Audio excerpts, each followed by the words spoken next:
I left everything in Warri to start a new life with the man I love.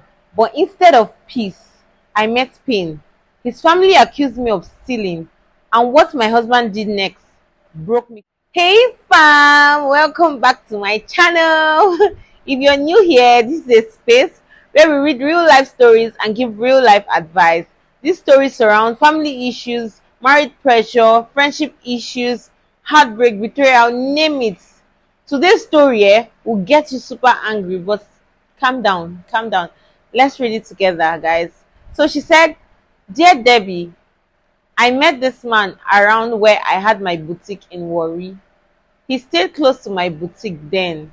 He was sweet, gentle, and honestly, I thought he was God sent. After we dated for a year, he proposed. I said yes, of course. Who no one marry good man?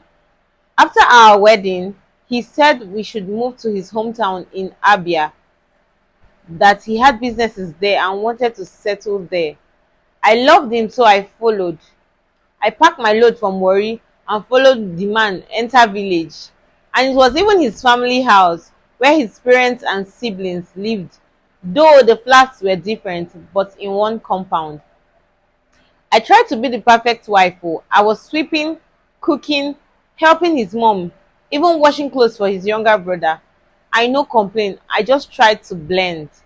His family members were a bit cold at first towards me. I thought they'd warm up with time. Me, I even started learning small Igbo to impress them. One day, I stepped out and came back to noise in the compound. Money about 175k was missing, and it was his mom's money. Money she has been saving. And I was the only one who entered her room that morning to sweep. And before I could say Jack Robinson, they pointed fingers at me. My husband, the same man I followed to Abia, looked me in the eye and said, "Babe, just allow them check your bag, just to be sure." Debbie, na that moment I realized say, love no dey protect person sometimes. They carried my bag, scattered my clothes like I'm a criminal. Me wey never thief biscuit before, I just stood there shaking, humiliated. Wow. They didn't find the money, but the shame don already land. Weeks later, I heard from one of the cousins that it was his sister that took the money to buy iPhone and just framed me up so nobody would suspect her. Immediately I told my husband what I heard. You know what this man said? He said, "Let's just forget it. What has happened has happened." Forget, ke?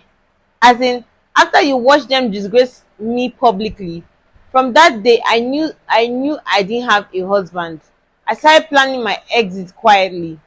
One morning, I packed my small bag, entered bus back to Warri. At least starting over in Warri won't be much of a challenge, and I never looked back, trust me. I returned and started selling clothes, but not in a boutique this time, but online.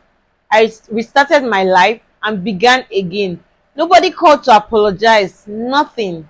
Only later, when they heard I was doing well, they started sending fake "how are you" messages. Looking back now, I realized something. Love is not enough.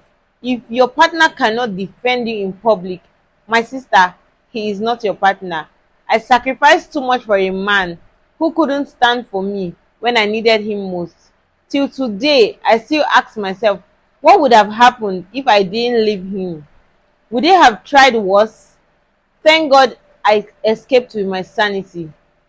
Wow, just wow. This is serious. Like, in-laws are supposed to be family, not enemies. So if you imagine marrying into a family where you're constantly accused, like, you will lose your peace. Love, see, marriage is not only about love, it's about protection. If your husband cannot defend your name, then why exactly did you marry? Why exactly did you marry him? Silence in the face of lies is another form of betrayal. Like, my advice, just choose peace. No family is worth losing your dignity for. Have you been falsely accused by your in-laws, your partner's people, or even someone you love generally? What did you do? I want to hear, because this is too much. Drop your comments below. And if you've ever been through something similar, Don't be afraid to share your truths because you don't know who you might be helping. I always say that. So more real stories and honest advice coming to your screen, guys. Just turn on the notification bell so you don't miss any stories at all. And if you have a story to share, anonymous or not, send it to the email in the description box and we'll read it here.